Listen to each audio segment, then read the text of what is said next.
تحزن على اللي صار وتحيي بعدك يا العراق انت بألف خير.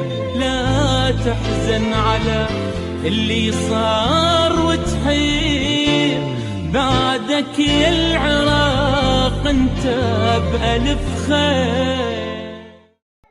أعزائي المشاهدين، السلام عليكم ورحمة الله وبركاته. نلتقيكم اليوم في حلقة جديدة من رسالة وطن. أسرة رسالة وطن اليوم في مدينة الأعظمية من مخيمات النازحين خلف جامع أبو حنيفة النعمان، وسننقل لكم من خلال هذه الحلقة الحالة المأساوية التي يعانينها اليوم النازحين ويسكنون في سرادق مثل ما سترونه في التقرير الآتي. وأيضا رسالة وطن توجه مناشدة على لسان النازحين إلى الصليب الأحمر الدولي والهلال الأحمر العراقي وجميع منظمات المجتمع المدني المختصة بالمساعدات الدولية للتوجه إلى هذه المخيمات ومد يد العون له في هذه الأزمة العصيبة. سنوافيكم الآن بحلقة شاملة لنشرح لكم ما يعانيه النازحين اليوم من حالات مرضية وحالات إنسانية وحالات فقر. تعالوا معنا.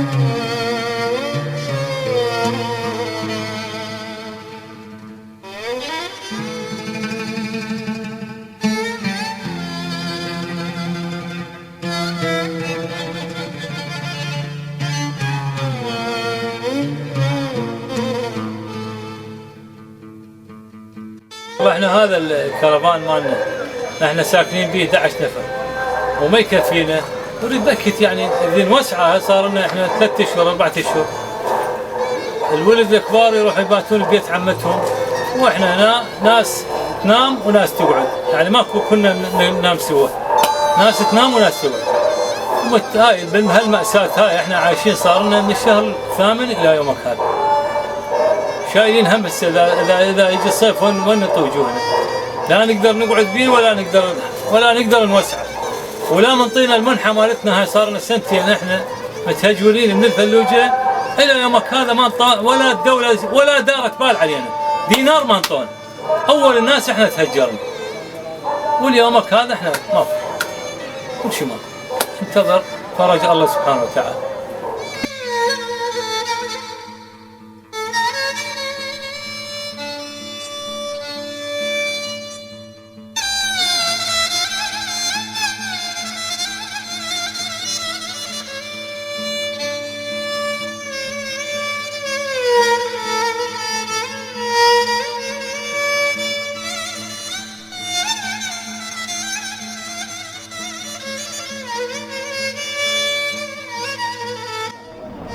السلام عليكم. أنا أبو مصطفى، مسؤول على هاي الكرفانات الموجودة مجاور بشر الحافي، جامع بشر الحافي خلف جامع أبو حنيفة. المجمع 43 كرفان، 33 كرفان. العدد مالهم 46 عائلة، وأغلبيتهم كل كرفان بأقل، يعني أقل كرفان ب5. فأنا أناشد الخيرين، الهلال الأحمر، الدولة، أن يلتفتون على هذول الأطفال. أغلبيتهم مرضى، أغلبية عندي هنا سكر، أغلبية معوقين، وما حد يوصلهم هنا. فمرت بينا ظروف كلش قاسية، من ضمنها الأمطار الغزيرة اللي صارت علينا، وما حد اجى وقف، وما حد قال هذول ايش بيهم ما بيهم. فاحنا نناشد المنظمات الدولية والهلال الأحمر، ويعني هاي ثاني مرة جتنا هاي رسالة الوطن. شباب متطوعين وصلوا للمنطقة مالتنا وجابوا كمية أدوية وياهم دكتورة. فأنا نيابة عن جماعتي أنا أشكرهم، ونطالب كل المنظمات أن يعينوهم بالغذائية، مستلزمات طبية، صوبات، شغلة فرش ما فرش احنا ما محتاجيها. بس خلي يناظرون ويباوعون على هاي الأطفال وهاي حالتهم. أسأل بس سؤال واحد، هل يقضى الضمير البرلمانيين هاي حالة الأطفال العراقيين أهل الأنبار وصلاح الدين؟ والله ملينا من الكلام، بس نسأل الله أن يرد العالم إلى ديارهم سالمين. وأشكركم. السلام عليكم. أنا مختار، محل 312 بالعظمية. وأني أكثر منطقة بها نازحين، أعتقد ببغداد عندي ما يقارب 6000 نازح، يعني ما يقارب أكثر من 1500 عائلة، وكلهم يعانون من شدة المرض وشدة الفقر واحتياجاتهم هواية، وهم أكثرهم يعني من صلاح الدين ومن الفلوجة ومن الرمادي، فكلهم يعني يحتاجون لمساعداتكم ويحتاجون يعني إلى مأواهم ودواهم وعلاجهم وفحصهم، وكلهم هنا يعني يستحقون المساعدة، وناس طيبين ومن عوائل طيبة، اكو بيهم من عوائل يعني من ابناء العشائر الزينة. وبعدين هم هنا هسه بالمناطق عايشين بهذا البرد بكرفانات بسيطة، يحتاجون الى فرش، الى بطانيات، الى فلوس، الى اكل، الى شرب، الى دواء، وهاي اللي نقوله وهذا مناشدتي لهم. السلام عليكم ورحمة الله. عندنا طفلة مريم يحيى نازحة من الأنبار، تسكن منطقة العظمية، تعاني من مشكلة صدمة كهربائية بالدماغ.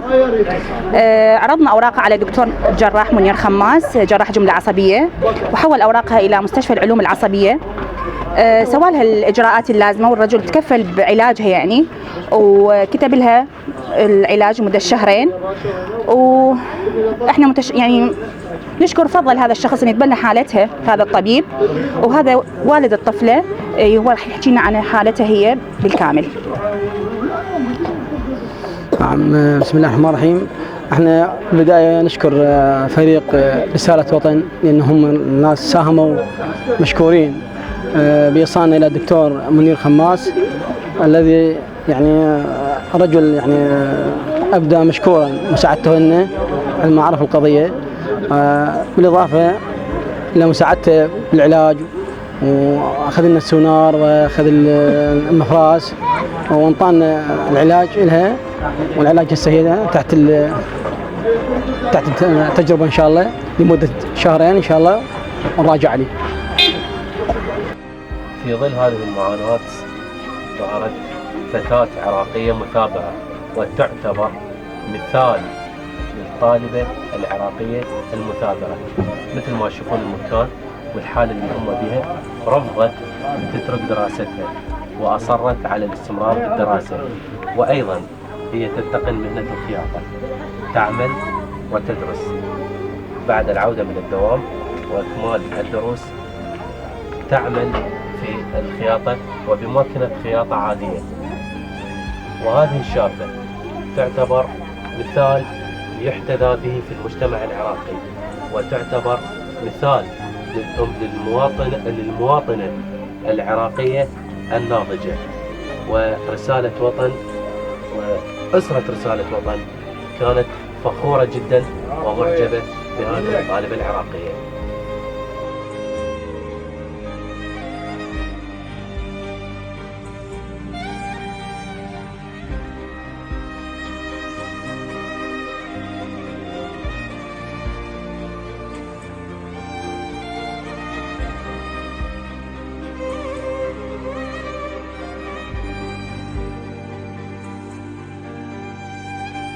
علاج مال ادويه وباكيتين ريليف وياها علاج بس معلم. عندك اطفال مو هنا؟ ريماس. ريماس شو قلت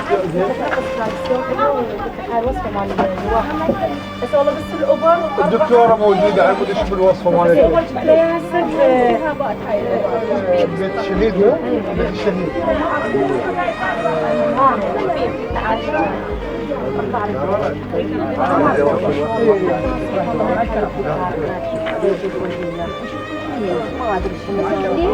ايه رجليها كلها صدر ظهرها لا بس رجليها ايه هاي واحد شو هذا مصطفى عندي هاي سنونه صارتنا ومظلني وجعنا بالليل يجي عليه ما قاعد ينام بالليل يجي ايه والله حلو تعبانه وعندي بنتي كبيره بلاعين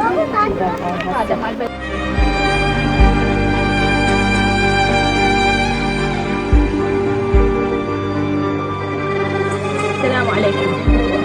هذه نشوفكم هسه لقطات من بيت أسرة عراقية أصيلة ماجدة. على هذه الظروف هذه العائلة صغيرة وأم عندها طفل طالبة مستمرة بالدراسة في جامعة الأنبار اللي استضافوها حاليا صارت في أبو غريب كلية الزراعة. هذا الوضع وده تجاهد وده تقاتل وده تروح يوميا لأبو غريب وخط يوديها اللي يرجعها وتريد تكمل بدراسة. لما سألنا زوجها قلنا له فما إلك نية تخليها تبطل من الدراسة؟ قال لا أخليها تكمل. وفعلا هذا العراقي الأصيل، العراقي الأصيل اللي معروف عنه الأصالة والغيرة والشرف على أهله على ناسه على بلده. اللي عنده غيرة على مرته أكيد عنده غيرة على وطنه.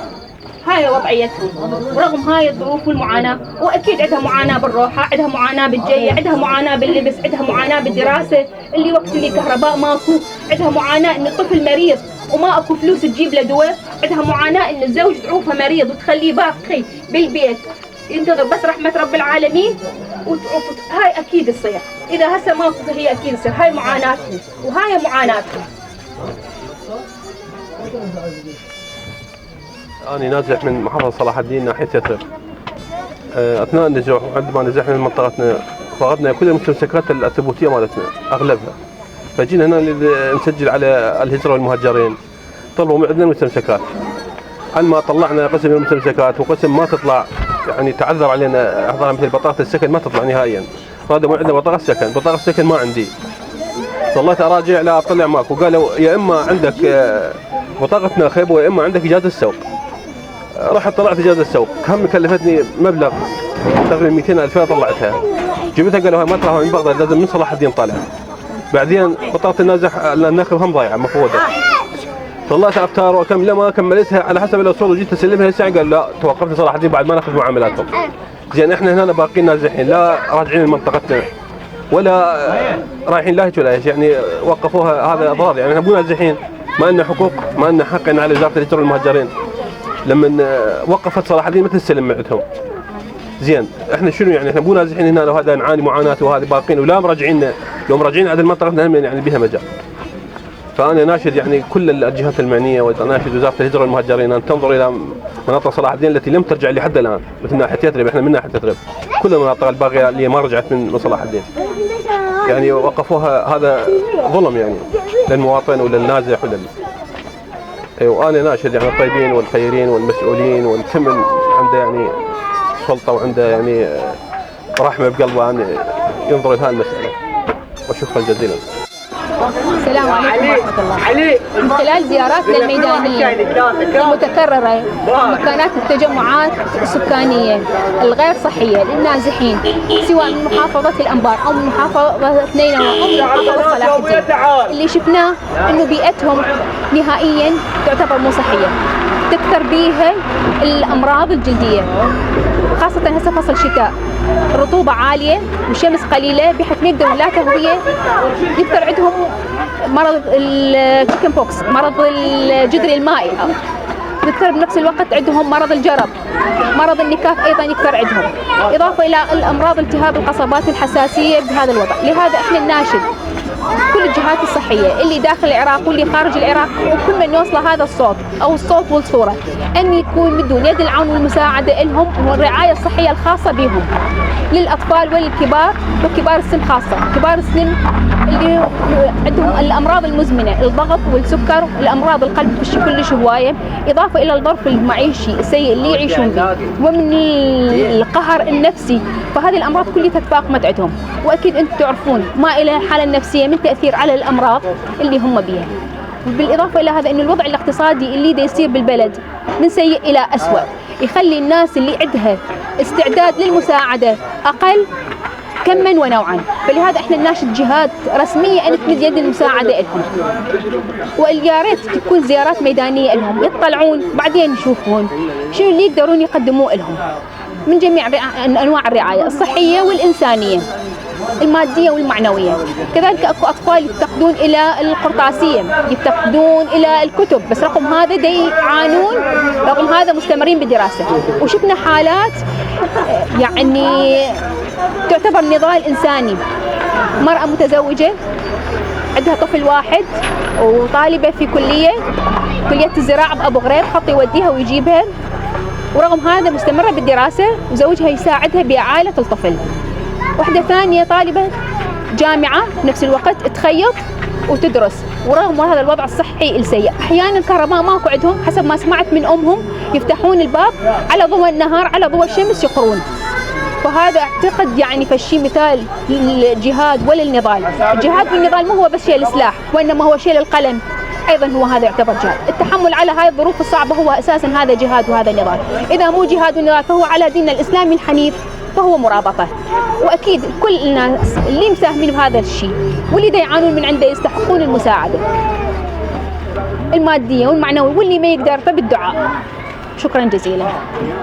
لا تحزن على اللي صار وتحير، بعدك يا وطن انت بألف خير.